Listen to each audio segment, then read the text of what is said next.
ils sont nombreux. Avant, on rentrait dans une famille, chez les Guérini, chez les Zampa, et on était tueur de père en fils. Bon, voilà. Il y a peut-être autre chose sur lequel on peut revenir, qui pourrait être, parce que là on va bientôt arriver à la fin du débat.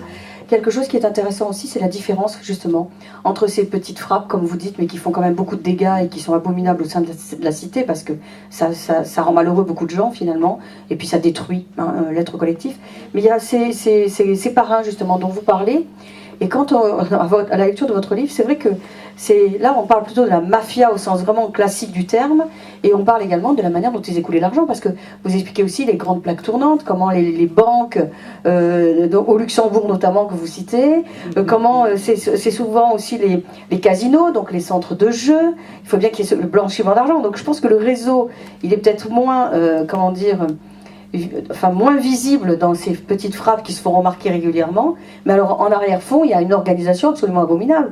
Et puis vos titres de chapitres, Calisson et Figatelli, non, mais il est succulent, c'est pour ça, je vous dis, Mistral et Brise de Mer, les affaires se Corse, oui, Frangin et Nouveau Baron. Non, attendez, mais c'est génial, parce que c'est vrai que... Oui, mais moi, j'ai trouvé... Mais oui, alors c'est dramatique par moments, puis à d'autres moments, c'est vrai qu'on on rit des titres de chapitres. Et puis les noms que se donnent les parrains, à un moment donné, c'est de l'ordre de la BD, hormis que les types, c'est pas des rigolos, quoi. On n'est pas chez Tintin, je demande bien que vous parliez d'un Tintin. Donc voilà. Alors justement, quelle différence vous faites justement par rapport à cette manière dont on écoule l'argent, les grosses plaques tournantes, parce que là quand même c'est plus monumental. Ouais, on l'a dit, l'argent, c'est franchement le nerf de la guerre. Bon, je sais pas, vous êtes Marseillais, vous êtes policier à Marseille, vous devez... je sais pas, on s'interroge... Moi, en tout cas, je m'interroge à Marseille sur le nombre de bagnoles à 50 000 euros par rapport au potentiel fiscal de la population. Donc, je veux dire, quelque part, c'est réinjecter cet argent, ça tourne dans la société. Alors, je parle des bagnoles parce que c'est visible, mais voilà, ce sont des casinos, mais on en voit ici. Non mais c'est ce que je disais tout à l'heure, pourquoi il n'y a pas une brigade fiscale qui est plus efficace? En même temps, quelque part, il y a peut-être des flics ripoux. Parce qu'il n'y en aurait pas, mais il y a des magistrats, ripoux, il y a des journalistes ripoux. On parle d'un journaliste qui est relais de Gros Dédé, pour ne pas le citer, André Servolach, à Marseille. Bon, voilà, toute profession, et alors d'autant plus quand elle est au contact de sollicitations. C'est beaucoup plus facile de ne pas être corrompu quand on n'est pas en contact avec des corrupteurs. Je veux dire, la corruption, c'est un corrompu, un corrupteur. Alors, par définition, si on n'est pas en contact avec un corrupteur, on a beaucoup moins de chances d'être corrompu. Alors là, c'est la philosophe peut-être qui vous coupe une seconde. Pareil pour les politiques. Juste pour vous dire que justement, quand on est philosophe, on se dit à quoi ça sert de se dire vertueux si à un moment donné on n'a pas rencontré le vice et qu'on n'y a pas résisté. Vous voyez, en philosophie, on a un peu ça aussi, parce que quelque part, c'est vrai que être vertueux s'il n'y a pas la place pour pouvoir un peu glisser, vous voyez, c'est ça aussi. En philosophie, on a un essaye de se raccrocher à ces choses-là. Vous me cassez tous mes espoirs ce soir. J'ai déjà lu le livre, j'ai dit comment va-t-on s'en sortir, mais alors là... on va boire un coup, oui, c'est ça. On va se torcher. Ça va finir comme ça. À laquelle on ne pense pas, c'est que les magistrats et les policiers sont souvent menacés. Mais forcément. Dans leur famille. Forcément, j'allais y venir. Vous n'avez pas eu quelques menaces, vous, avec votre ouvrage, pas encore? T'as été menacé, toi? Non, jamais. Bon, peut-être qu'ils ne le diront pas. Séverine est corse. Elle ne le dira pas. Ah bon, oui. J'ai un garde. Voilà, ouais, c'est bien, c'est bien, c'est bien. Le travail des magistrats, s'il vous plaît, quel est le travail? Ils sont tous Comment ça, laxistes. L'intervention des magistrats, peut-être s'il y avait plus de punitions, etc. La justice. Bon, après, les magistrats appliquent la loi et les peines. Oui, c'est le code pénal. Il est de bon ton de dire que la justice relâche les criminels, que la police arrête. Sous le contrôle des policiers présents, c'est là non plus pas aussi simple.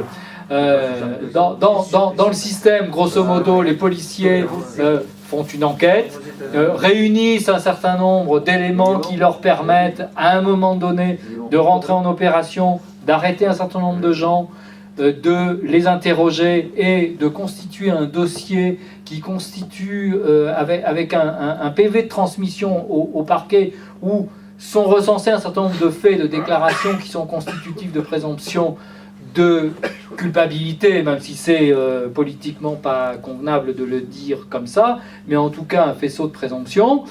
Le parquet étaye ça et on entre en enquête. Mais après, il faut prouver. Vous ne voulez pas non plus d'une justice à la Idi Amin Dada ou d'une dictature. Une société où l'on n'aurait pas le culte de la preuve pour incriminer des gens, une société où le doute ne bénéficierait pas à l'accusé, n'est plus tout à fait une démocratie. Alors, on a fait le choix d'être en démocratie, de vivre en démocratie, et les lois par lesquelles on condamne nos contrevenants sont le fait de politiques qui sont élus au suffrage universel direct par des citoyens.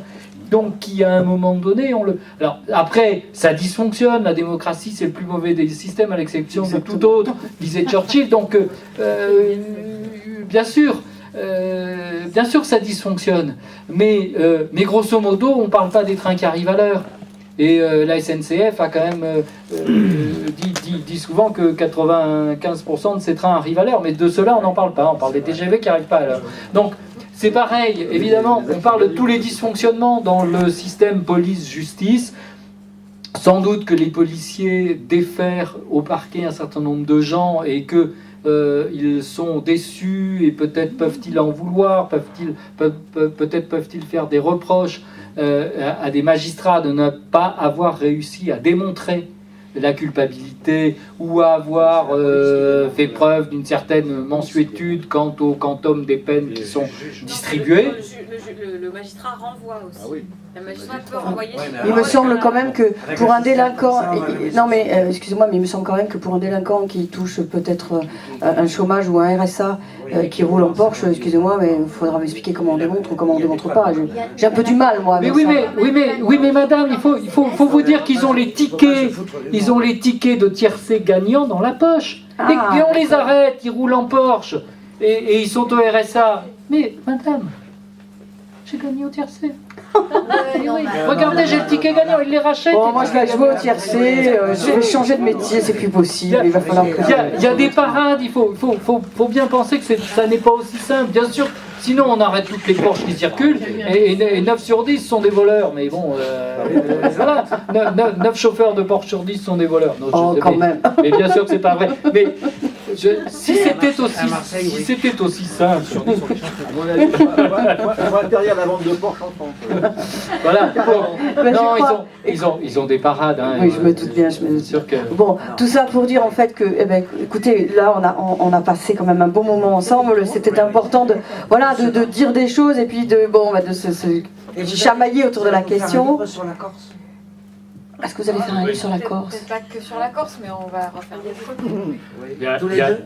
Vous avez un projet commun? Alors, oui, au grand désespoir de Madame Aubry et de Monsieur Bardini, on a fait un projet commun.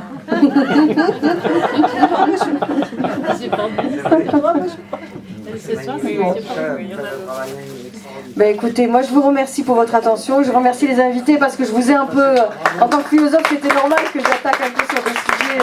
Mais nous nous rejoignons parce que quand vous avez dit que c'est vrai que c'est les citoyens qui votent, on a tous un peu une part de responsabilité dans la société dans laquelle nous sommes. Faut pas s'exonérer des responsabilités collectives. Exactement, aussi, voilà, exactement. En tout cas, merci beaucoup pour cette pause philo.